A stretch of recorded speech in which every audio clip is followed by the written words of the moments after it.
Et coucou mes petits papillons, voilà enfin la vidéo que vous devez attendre. J'espère que vous avez préparé votre tarot, j'espère que vous avez un papier, un crayon pour pouvoir prendre des notes. N'oubliez pas que c'est une vidéo, vous faites pause, vous revenez, vous repartez, vous faites ce que vous voulez. Je vais donc aborder avec vous carte par carte et vous donner des mots-clés qui vont vous permettre de retenir la signification de la carte. C'est pour ça que je vous dis d'oublier un petit peu ce que vous avez pu voir et entendre pour pouvoir l'interpréter comme moi, en fait, je les interprète, ces cartes. Les cartes, je les lis et elles me parlent. C'est surtout ça qui est intéressant à retenir. Go, on y va mes papillons. J'espère que je vais pas trop être pipelette, que je ne serai pas trop pipelette et j'espère aussi que je vais pas trop cafouiller. Je vous avoue que j'ai déjà recommencé la vidéo plusieurs fois, mais cette fois-ci je me dis j'y vais, je me lance. C'est pour ça que je préfère le direct parce que au moins je sais que c'est lancé et je peux pas revenir en arrière. Donc j'espère que je vais aller jusqu'au bout de celle-ci parce que je vous avoue que ça fait au moins 5-6 fois que je recommence ma vidéo. Première chose qui est à voir, qui est à savoir, c'est que le tarot a 3 couleurs. Le tarot de Marseille est constitué de la couleur bleue, rouge et couleur or. Lorsque nous ferons le tirage ensemble, vous verrez qu'à un moment donné, on va regarder en premier la concentration des couleurs. Vous avez des cartes qui vont être plus sombres que d'autres et d'autres qui vont être plus éclairées. Eh bien, ça a forcément une signification, vous l'avez compris, plus c'est clair, plus c'est solaire, plus c'est foncé et plus c'est sombre.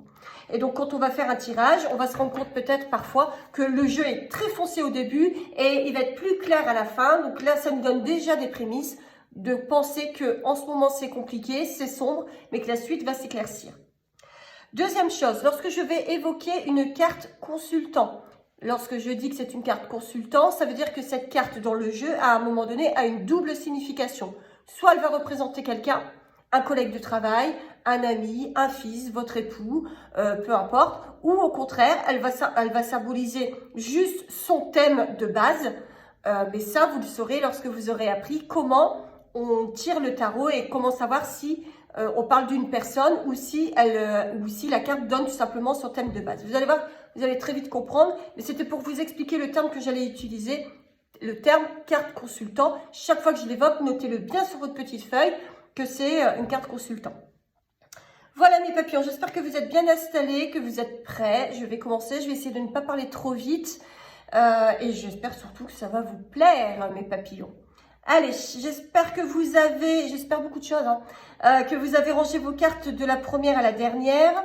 N'oubliez pas, 21 lames, sauf la dernière qui est la 22e, qui, je le rappelle, est le mât et n'a pas de chiffre. On va commencer donc par le battleur qui porte notre numéro 1. Alors, le battleur, hop, je vous la montre bien comme il se doit. Le battleur, c'est une carte consultant. Vous voyez, on commence fort, on commence avec une carte consultant. Ça veut dire que le battleur peut représenter une personne. Lorsqu'elle est dans votre jeu, à un moment donné, la manière dont elle est installée dans le jeu, on verra encore une fois, je me répète, sur le direct, peut représenter un jeune homme, un fils, peut représenter quelqu'un que vous connaissez, qui a une tranche d'âge assez jeune. Vous voyez que vous verrez qu'il y a des cartes dont le visage est beaucoup plus vieux. Donc c'est une carte de jeunesse. Généralement, ça peut être 18, 35 ans. 18, 35 ans, retenez cette tranche d'âge. Donc si c'est une carte consultant, ça va représenter un homme, 18, 35 ans, assez jeune. Mais c'est surtout et avant tout une carte du travail. C'est une carte qui symbolise le travail, le battleur. Vous pouvez remarquer que devant lui, d'ailleurs, il a une petite table avec plein d'outils. Vous pouvez voir, vous avez des couteaux, on a l'impression de donner des petits gobelets, enfin voilà. Donc généralement, c'est la carte du travail, mais c'est aussi un travail d'artisan. Ça va représenter les artisans, ça va représenter quelqu'un de créatif, pardon. C'est quelqu'un qui va aimer travailler avec les mains, ça peut être un apprenti.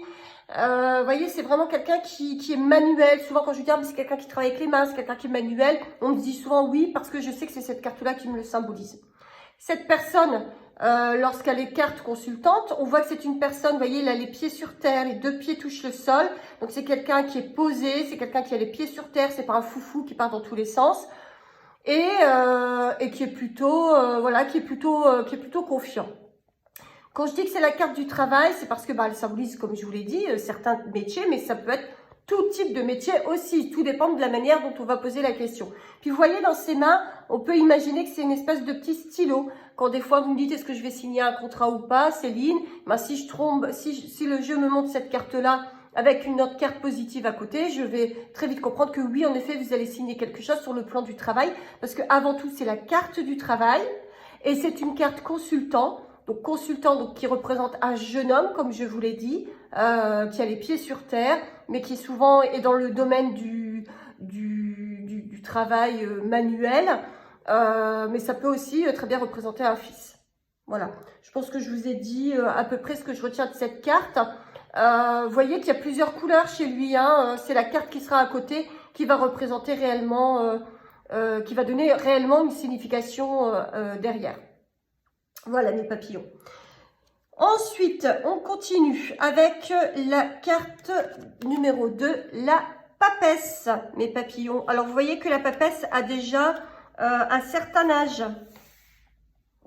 Alors, j'ai rien contre les âges avancés, hein, mes papillons, mais c'est aussi, alors, c'est très rarement une carte, consultante. Moi, c'est très rare que, enfin, si, ça arrive. C'est une carte qui peut être consultante, mais comme vous voyez, elle a un certain âge. C'est une carte consultante. Vraiment où on va la placer entre 55 65 ans, mais très souvent elle se présente pas comme une carte consultante. Elle peut l'être, mais c'est très rare. Alors qu'est-ce qu'on remarque sur cette carte, mes papillons, c'est que déjà dans un premier temps elle a un certain âge et elle évoque de la sagesse. Elle évoque la sagesse, vous voyez, on voit pas ses pieds, elle est fortement recouverte, elle est pudique, c'est vraiment de la sagesse quoi, à l'état pur. La papesse, c'est donc une femme d'âge mûr, ça peut être une maman, mais vraiment, enfin vraiment une maman, voilà, comme je vous ai dit, la tranche d'âge, ça peut être une grand-mère. Et puis c'est une carte qui va aussi inciter à l'analyse, à l'expérience. Ça peut être aussi la carte de l'enseignement, des études. Voilà, c'est vraiment une carte qui va inspirer à prendre confiance. Et puis à la sagesse en fait. Moi c'est beaucoup cette carte, elle ne me parle pas souvent cette carte, c'est vraiment une carte qui va m'inspirer la sagesse et vraiment une personne d'un certain âge, voilà. C'est pas une carte qui me parle beaucoup, en tout cas moi la papesse. Alors j'ai rien contre elle mais je vais pas y passer 3 heures parce que c'est pas une des cartes qui me parle le plus. Alors après on a l'impératrice. L'impératrice moi j'adore. Vous allez voir que c'est une carte qui est très très forte en tout. Donc c'est une carte maîtresse, une carte consultante. Donc elle peut représenter en effet une femme. Hein. Donc une femme qui aborde la quarantaine passée, on va dire les 40-60 ans, d'accord. Vous pouvez constater aussi que la papesse a des espèces d'armes dans les mains, d'accord. Si vous regardez là, ici, hop, et ici, donc là elle a un bouclier hein, quand même, la nana. Et quand je vous dis des fois, oh là là, mais vous avez toutes les armes en main pour réussir, bah c'est cette carte-là qui va me le montrer. Alors cette carte va pouvoir soit vous représenter, vous, femme, ou représenter quelqu'un de votre entourage, quelqu'un que vous connaissez. Mais c'est surtout une femme voilà, qui a les armes en main, c'est une femme de caractère, ses pieds sont couverts, c'est quelqu'un qui est pudique, c'est quelqu'un qui n'aime pas se montrer au grand jour, mais qui a une certaine force. Donc ça peut être une épouse, ça peut être une sœur, ça peut être une femme d'affaires. C'est des femmes qui ont du caractère très souvent aussi et qui sont aussi amenées à manager, à gérer en fait beaucoup de choses. C'est une carte qui représente aussi la force. Donc elle peut aussi très bien me dire un jour à un consultant, bah, vous avez toutes les armes en main pour y arriver, comme à une femme. Voilà, j'espère que je vais pas trop vite mes papillons, mais dans tous les cas, voilà, cette carte-là est aussi très forte en symbole. Ensuite, on va avoir une autre carte. On va avoir la carte de l'empereur. Alors ça, c'est mon barbu. Alors souvent, il est symbolisé comme un barbu dans mon jeu. Cette carte-là est une carte également consultante. Ça veut dire qu'il peut symboliser quelqu'un que vous connaissez. Ça, vous avez compris maintenant, un mari, un frère, un homme que vous connaissez. Mais c'est surtout un homme de pouvoir. Un petit peu, en fait, c'est le masculin de mon impératrice. Hein. D'ailleurs, ces deux-là, ensemble, ils sont explosifs. Hein. Il vaut mieux pas avoir ce genre de couple parce que c'est assez explosif. Et donc, pareil, vous voyez que lui, il a aussi son armure. Il a aussi cette petite arme. C'est souvent un homme qui va être amené à gérer, à manager, à avoir un métier où il porte peut-être des uniformes, tout ce qui fait référence à l'armée, à la police, militaire. Vous voyez, c'est vraiment un petit peu tous ces métiers-là. Et puis, c'est surtout un homme à fort caractère, à fort potentiel, hein, l'empereur. Et regardez bien mes petits papillons, parce que l'empereur, il a aussi un pied, lui, qui n'est pas sur terre. Donc, ça veut dire que quelquefois, ça peut être aussi quelqu'un qui se la pète un peu. Hein. Moi, je suis sûr de moi. Voilà, vous voyez, il a une espèce d'aisance dans sa façon d'être assis. Contrairement, je vais vous la remontrer, à l'impératrice, où l'impératrice, elle a les pieds sur terre, c'est couvert, voilà, elle est droite. Lui, deux fois, il peut être un peu trop sûr de lui. Donc, c'est la deuxième carte qui va me dire si il a une aisance par rapport à son travail ou parce qu'il est sûr de lui, ou au contraire, si c'est quelqu'un dont il faut se méfier. D'accord? Donc, voilà, ça, c'est la carte de l'empereur. Ensuite, la carte du pape, carte numéro 5. Alors, c'est un peu le second hop, je vous la reprends, de la papesse, d'accord? Ils sont un petit peu tous les deux ensemble, comme on vient de le voir avec l'impératrice et l'empereur. Alors, ce qui est hyper intéressant chez le pape, c'est que vous avez ici comme des petits-enfants, vous voyez, qui sont en train de prier pour lui, et on a l'impression un peu, avec sa petite main ici, qui leur donne un consentement, voilà. En tout cas, il appelle à la sagesse, c'est la carte qui va appeler à écouter la guidance, à dire attention, je t'invite à. Ce n'est pas une carte consultante. Ça veut dire que ce personnage ne représente personne dans votre entourage. D'accord? Elle va juste inviter à bien écouter la guidance et à faire attention à. Et ça, c'est la carte d'à côté qui pourra nous dire à quoi il faut faire attention. Et vous voyez, il y a une dominance de couleur. Enfin, il n'y a pas de dominance de couleur, pardon. On a aussi bien un côté couleur très or, rouge. Voilà, c'est une carte qui est qui est milieu en fait. Hein. Voilà.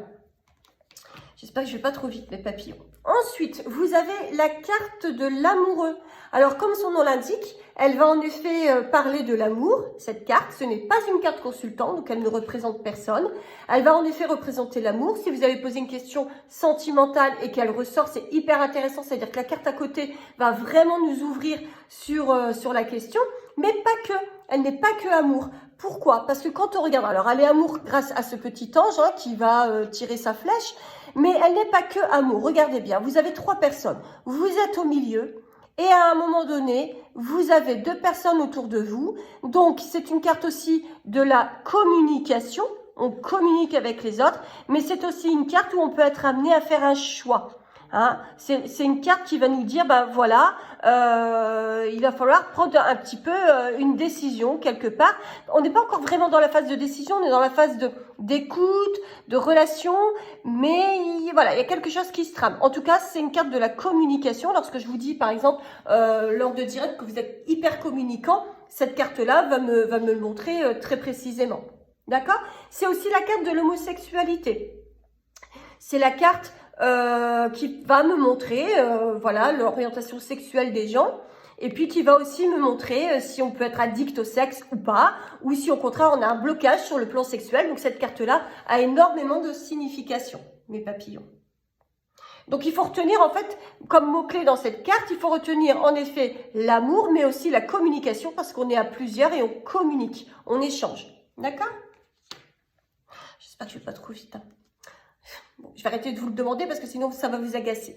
Ensuite, le chariot. Alors, le chariot, c'est une carte hyper intéressante parce qu'elle a plusieurs significations. C'est une carte consultant. Ça veut dire qu'il peut représenter quelqu'un que vous connaissez, quelqu'un qui est dans votre entourage, ou ça peut représenter aussi le consultant. Vous avez quelqu'un qui vient vous consulter, vous avez votre ami qui veut que vous tiriez les cartes sur lui. Ça peut le représenter. Mais ça, je vous expliquerai encore une fois comment vous pouvez le savoir.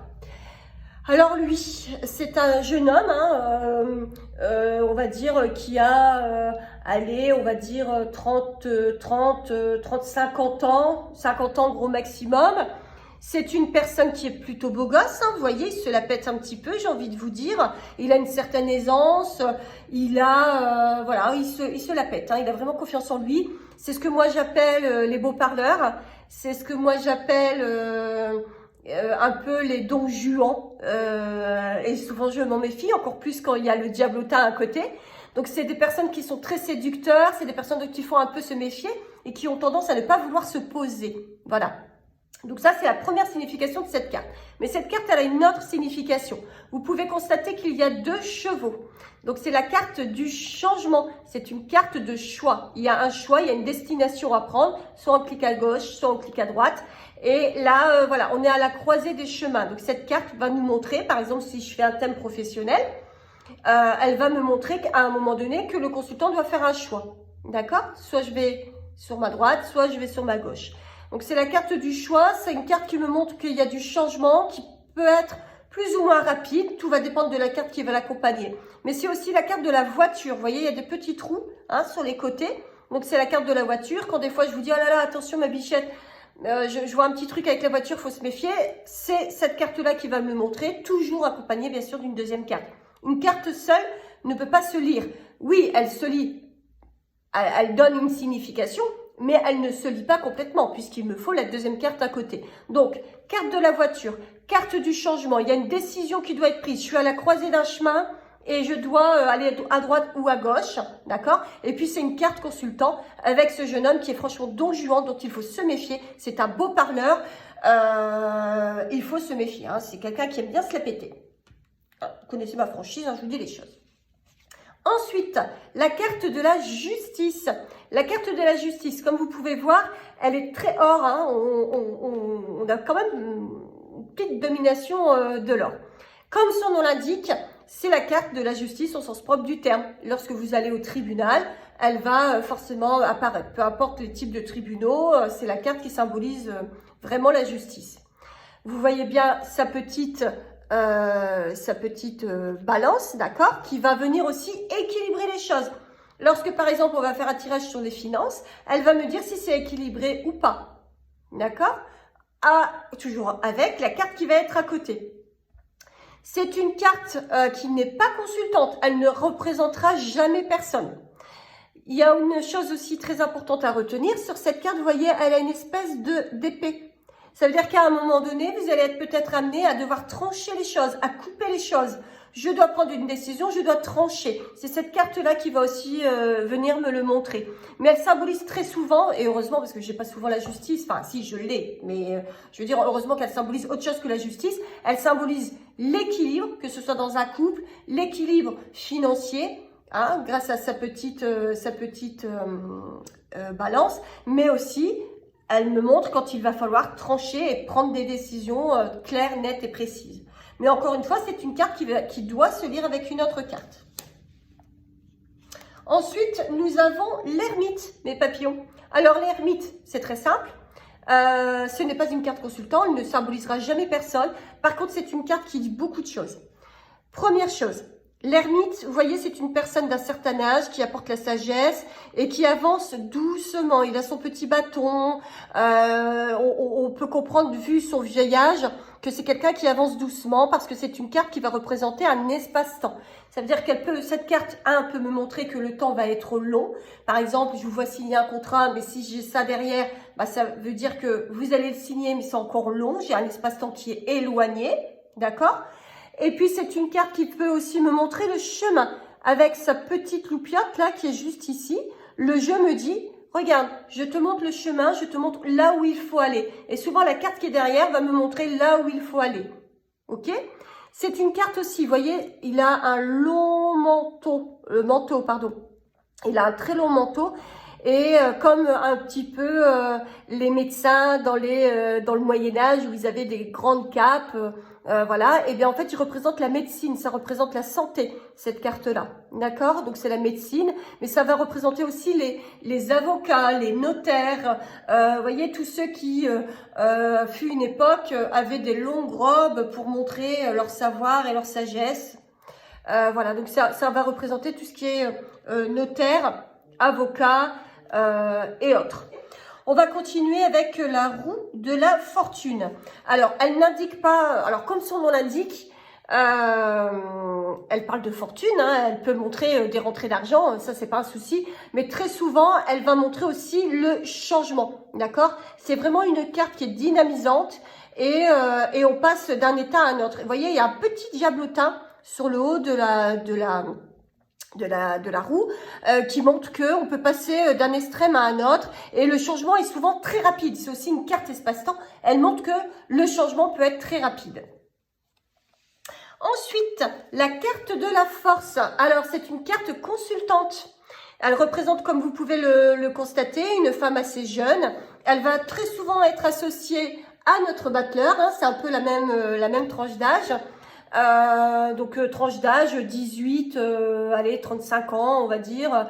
Voilà. Mais c'est aussi une jeune femme qui est déterminée. Vous voyez qu'avec ses mains, elle ouvre quand même la gueule d'un lion. Elle y va. C'est une femme de caractère. On voit légèrement son pied. Donc, c'est quelqu'un qui est quand même assez ouvert, qui n'est pas non plus fermé au point de se cacher. Et c'est la carte aussi de la force. Donc, c'est-à-dire que c'est une carte qui va symboliser si le consultant a de la force ou pas, s'il y a de l'énergie dans le sujet, s'il y a de l'énergie dans la question que vous posez, par exemple, est-ce que je vais réussir professionnellement parlant? Si j'ai mon battleur et cette carte-là, bah oui, j'ai la force, j'ai l'énergie pour réussir. Hein, donc, c'est une carte qui symbolise à la fois une consultante, femme déterminée, de caractère, mais aussi c'est une carte qui symbolise si vous avez de la détermination et la force de réussir quelque chose. Ensuite, on va avoir la carte du pendu. Alors, la carte du pendu, plusieurs significations. Vous voyez bien que ce petit loulou là, il est attaché à un pied, pas l'autre, et il a les mains derrière le dos. La carte du pendu, c'est la carte qui symbolise l'attente, le blocage. C'est vraiment souvent la carte du blocage. Vous voyez, là, on est dans la... Il attend. Alors, il attend quoi? On ne sait pas, hein, mais il est dans l'attente. C'est la carte du blocage. Vous voyez, à côté de lui, hop, c'est barré, c'est bloqué. Il est dans l'attente. Mais en même temps, c'est une carte qui montre que le consultant est en blocage. Mais regardez sa tête. On n'a pas l'impression qu'il est beaucoup en souffrance. Hein. Il attend parce qu'il ne se donne pas beaucoup les moyens aussi. Et donc, voilà, c'est pas non plus une carte de souffrance extrême. Hein. Avec ses mains, on peut imaginer qu'il puisse aller délier son pied facilement.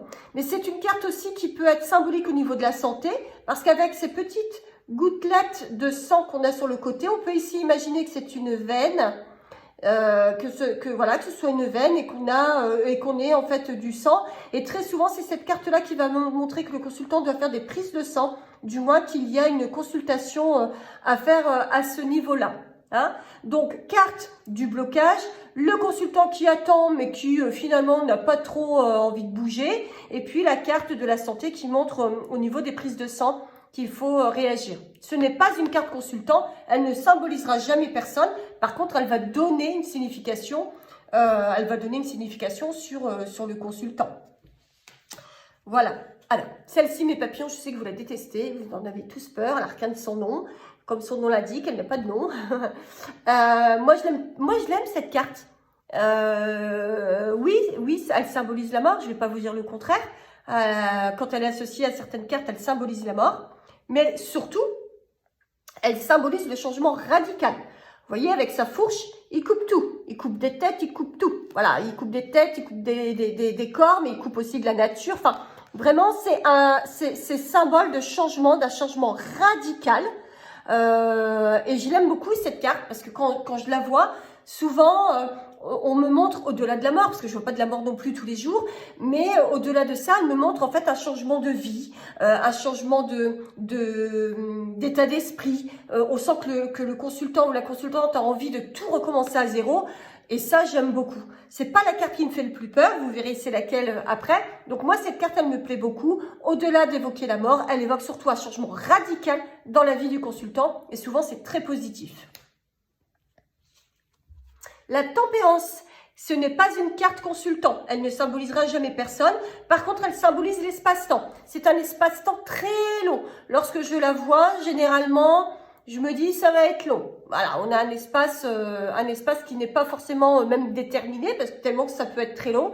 C'est une personne qui va verser de l'eau d'une vasque à une vasque. Vous voyez, on voit très bien la manière dont elle peut verser de l'eau. Elle est méthodique. Le fait qu'elle porte des ailes nous invite à temporiser aussi les choses. Quand je vous dis, allez ma cocotte, il faut calmer un peu le jeu, on temporise un peu. Voilà, c'est la carte de la tempérance. Elle invite à calmer un peu les choses, hein, d'accord? Et surtout, elle invite à la patience.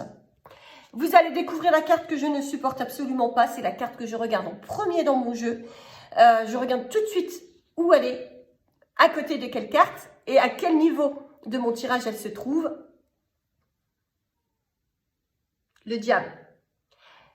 Diablotin, le diable. C'est une carte qui est vraiment très négative. Vous pouvez constater donc que vous avez votre diable. Vous avez ici sur les côtés des personnes qui sont carrément enchaînées à lui. D'accord?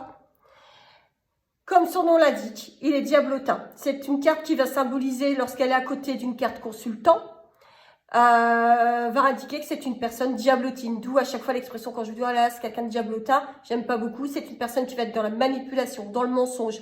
C'est une personne qui très souvent trompe les gens de façon sexuelle ou de façon sur le plan sexuel ou sur le plan financier ou sur le plan ami. Enfin bref, c'est vraiment pas une très belle personne. C'est une personne dont il faut se méfier. Et puis le diablotin va aussi me montrer parfois lorsqu'on a des excès de jeu, d'alcool, de tabac, de drogue, des excès d'achat compulsif. Enfin bref, voilà, c'est vraiment tous les excès. C'est pas une jolie carte. Elle peut mettre aussi en souffrance, elle peut mettre en avant, pardon, aussi les souffrances psychologiques. Ça m'est déjà arrivé grâce au diablotin de voir qu'une personne était limite suicidaire et qu'il fallait protéger cette personne. Donc voilà, c'est vraiment une carte qui est vraiment malsaine et qui, moi, m'inquiète tout le temps et je vais toujours aller regarder où elle se trouve en premier parce que elle est jamais positive. Hein. Vraiment, il y a aucune signification positive au diablotin. Des fois, elle va se mettre à côté d'une carte espace-temps, ça veut dire qu'on est dans un espace-temps hyper long, c'est infernal pour le consultant parce que elle montre qu'on est dans une attente qui devient insoutenable. Donc, vous voyez, elle a vraiment rien de positif. Ensuite, vous avez la maison de Dieu. Alors, cette carte a plusieurs symboliques. Elle va représenter aussi tout ce qui va... Alors, elle va déjà représenter tout ce qui touche le financier. On peut imaginer, pour que vous puissiez retenir, toutes ces petites bulles qui sont en fait des pièces qui tombent. Donc, ça va représenter la perte financière, hein, toutes ces pièces qui tombent. C'est une perte financière, ça explose, je perds de l'argent. Elle symbolise aussi, donc comme son nom l'indique, la maison, donc votre toit, avec des explosions, de la colère. Vous voyez, il y a le feu qui rentre dans la maison, ça crie, ça part en vrille, on se dispute, on se chamaille, enfin voilà. Donc, c'est vraiment une explosion au sein de la famille, ça peut représenter des pertes financières. Et puis, vous voyez bien aussi, malgré tout, que les petits bonhommes là qui tombent, ils n'ont pas l'air de trop souffrir non plus. Hein. On n'a pas l'impression qu'ils sont en souffrance plus. Donc, c'est pas non plus une carte qui est trop négative. Tout dépendra de la carte qui va la suivre. Mais voilà, on se casse un peu la figure. C'est aussi la carte de la chute. On réussit pas, on se plante, tout simplement. Et c'est la carte aussi des pompiers, hein, avec le feu, hein, qui intervient. Voilà, petit papillon. Donc, tout dépend de la carte qu'il y aura à côté. Ensuite, vous avez la carte de l'étoile. Hop. Alors, c'est une carte qui est très solaire à la base, d'accord, qui représente la réussite, qui représente aussi l'espace-temps avec cette eau, encore une fois, hein, la notion de l'eau qu'on verse dans une rivière. Et pour remplir une rivière, il faut du temps. Donc, c'est vraiment la carte de l'espace-temps qui est long, mais le temps n'est pas en notre défaveur. C'est une carte qui est solaire. Lorsque je vais poser une question, est-ce que je vais réussir mon permis de conduire si on me donne l'étoile, je sais que la réussite est positive. C'est vraiment une très jolie carte. Mais c'est aussi une carte consultant. Donc, ça veut dire qu'elle représente aussi une femme. Et contrairement à toutes les femmes que j'ai pu vous montrer jusqu'à présent, vous pouvez constater que cette femme est toute nue. Elle est à poil. Pourquoi? Parce que c'est une carte qui va représenter très souvent les maîtresses dans les jeux des messieurs. Donc, cette carte-là va montrer que c'est une femme qui est maîtresse, donc qui est dans le sentimental. Je vais voir que monsieur a quelqu'un d'autre, parce qu'elle est symbolisée par cette carte-là. Et puis, ça peut représenter aussi les femmes qui sont tout simplement libérées, délivrées, qui sont sexuellement parlant, ouvertes à plein de possibilités, qui sont pas forcément non plus elles-mêmes cadrées sur une seule personne. Par exemple, j'ai une femme qui est mariée, mais qui va être symbolisée par cette carte parce que elle a elle-même un amant ou elle papillonne ou elle a plusieurs personnes. Enfin voilà. Utilisez les termes que vous voulez. Donc, c'est très souvent des personnes qui ne sont pas quand elles représentent une femme, en tout cas, c'est une femme qui n'est pas libre. Enfin, non, je dis des bêtises. C'est pas le mot libre. C'est une femme qui va être ouverte sur plusieurs personnes, Et si ce n'est pas le cas, c'est que c'est à la position de maîtresse, en fait, dans le jeu de mes consultants. Bon, j'espère que j'ai été claire avec cette carte-là. Je voulais pas braquer qui que ce soit avec cette carte-là. Donc, oui, j'ai eu moins de mal avec mon petit Don Juan de tout à l'heure, où je vous ai dit, bon, les Don Juan, voilà, bon, bref. On continue. La carte de la Lune. Alors, cette carte-là, c'est la seule carte qui est symétrique. Vous retrouvez la même chose des deux côtés. C'est la carte qui me montre que souvent le consultant a le cul entre deux chaises, pour reprendre une expression que j'utilise souvent. Et puis, c'est une carte aussi qui est très sombre. On a la Lune, comme vous pouvez constater ici, qui est bleue, donc c'est négatif. Avec, on peut imaginer ici des larmes. La Lune pleure, en fait, c'est vraiment pas joli. On a ici des chiens qui se prennent un peu la tête. On peut imaginer qu'ils sont en train de se bouffer le nez, excusez-moi l'expression. Et puis surtout ici, vous pouvez voir dans l'eau, en fait, un crabe. Donc c'est la carte de la maladie, du cancer. C'est vraiment pas une jolie carte, la Lune. Hein. Elle est vraiment très très sombre. Elle va symboliser les maladies, les pleurs, les craintes, les fausses couches. Voilà, c'est vraiment pas une jolie carte, mais elle peut être interprétée qu'avec une autre carte à côté. Ensuite, vous avez le soleil qui va être complètement l'opposé de la Lune. Là, il n'y a pas plus solaire. C'est vraiment la carte, au sens propre du terme, très solaire. Voilà, rien à dire de plus. Elle est positive dans tout ce que vous allez pouvoir tirer. Elle peut aussi, avec la carte de l'amoureuse, symboliser l'homosexualité. Même très souvent, c'est plutôt celle-ci qui va ressortir très fortement dans l'homosexualité. Pour montrer que c'est solaire ou pas. Mais dans tous les cas, et puis symboliser aussi les enfants, hein, c'est la carte de l'enfant aussi. C'est souvent elle qui va me montrer que si vous avez 1, 2, 3, 4 enfants, en fonction de qui elle est accompagnée. Et puis voilà, c'est une carte très, très, très positive. Ensuite, vous avez la carte du jugement. Alors, la carte du jugement, vous avez un petit ange juste ici, vous voyez, qui sonne un petit peu au rassemblement. On a l'impression qu'il appelle à se rassembler, à se réunir et aussi à méditer un petit peu, à prendre du recul sur notre vie. C'est une carte qui est à la fois positive et négative, tout dépend de la manière dont elle va être accompagnée. On peut imaginer ici des personnes qui prient autour d'une tombe, donc elle peut symboliser la mort, en fonction de la carte qu'elle est, en fonction de la carte qui l'accompagne. Donc elle peut symboliser la mort. Elle peut symboliser aussi par ces personnages qui sont un petit peu nus, qu'on vous appelle à vous remettre en question, à vous regarder un peu moins le nombril et puis à vous ouvrir un peu plus sur l'extérieur. Mais c'est aussi une carte qui peut symboliser la fête, les rassemblements. Tout dépend encore une fois de la carte qui sera accompagnée à côté. Ok ? Ensuite, vous avez la carte du monde. La meilleure carte, c'est la meilleure carte du tarot. Celle-ci, c'est vraiment, elle va symboliser les voyages, elle va symboliser la réussite, elle va symboliser tout. Regardez comment elle est équilibrée dans ses couleurs, elle est solaire, enfin vraiment, c'est la meilleure carte du tarot. Et souvent, je vous dis, oh là là, j'ai la meilleure carte du tarot, donc je suis pas inquiète, on y va, bing bing. Parce que vraiment, c'est une très très jolie carte.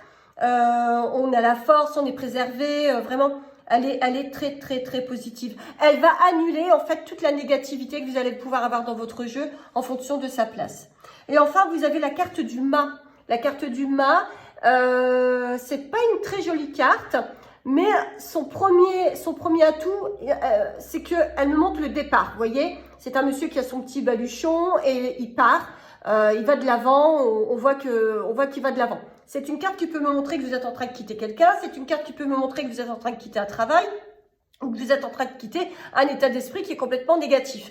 Mais cette carte-là aussi, vous voyez, avec le chien qui est en train de lui mordre un petit peu la cuisse, me montre aussi que c'est une personne, en fonction de où elle va être située. Ça peut être aussi une personne qui est en train de voler, une personne qui fuit ses responsabilités, ou une personne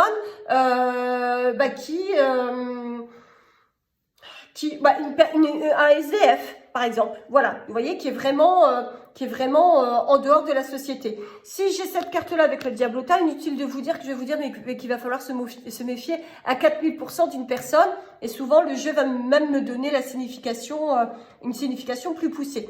Donc cette carte-là, voilà, elle est synonyme de départ, mais aussi synonyme de vigilance en fonction de la carte qui va l'entourer. Voilà. Voilà mes petits papillons, j'ai fait tout le tour. J'espère que j'ai été claire et précise. Il est évident que je vais voir avec vous le 14 les différentes associations de cartes parce que vous allez voir que par exemple, je vais vous montrer ça. Regardez, je vais vous en donner déjà des prémices. Lorsque je vais vous dire que la carte du battleur qui, rappelez-vous, représente le travail, si on tire sur un thème professionnel, elle va représenter le travail. Et si j'ai à côté l'amoureux, eh ben, je suis en train de vous dire que vous allez passer des entretiens professionnels parce que rappelez-vous que la carte de l'amoureux, c'est aussi les échanges, c'est la communication. Et donc, ce duo de cartes me montre que vous allez passer des entretiens. Voilà, c'est tout ça que je vais vous apporter sur le direct. J'espère que j'ai pas été trop pipelette, j'espère que j'ai pas été trop rapide dans mes explications.